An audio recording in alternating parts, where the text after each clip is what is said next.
একথা আল্লাহর রাস্তায় দান করলে তার অনেক সোয়াব, আর যদি সেটা হয় কোনো মানবতার কল্যাণের কাজে, তাহলে তার তো কোনো তুলনাই হয় না। কারণ আল্লাহ পাকের কাছে এগুলোর গুরুত্ব এবং গ্রহণযোগ্যতা অনেক বেশি। তাই আসুন না, আমার সন্তানের পাশে আপনারা একটু দাঁড়ান।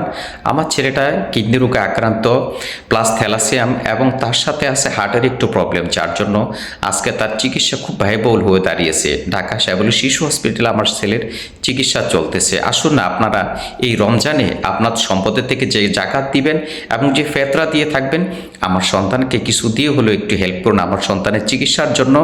কারণ যারা আপনারা বাবা হয়েছেন আর যারা হবেন, একমাত্র তারা অনুভূতি করতে পারবেন যে একটা সন্তান যখন অসুস্থ হয় তখন বাবা মার উপর দিয়ে কিরকম একটা পরিস্থিতি অতিবাহিত হয়। আজকে আমি একজন প্রবাসী হয়েও আমরা আমাদের বাংলা ভাষাভাষী এবং যারা প্রবাসী আছেন প্রত্যেকের কাছে আমি হাত পেতে দিয়েছি, এই জন্য যে আপনারা যাতে আমাকে একটু হেল্প করতে পারেন। একমাত্র আল্লাহর রাস্তায় যখন আপনারা দান করেন, যে অনুভূতি নিয়ে এই প্রবাসী এই আপনার ভাইটাকে একটু হেল্প করুন প্লিজ। আল্লাহ পাক আপনাদেরকে তার পরিপূর্ণ নেয়ামত দান করুন।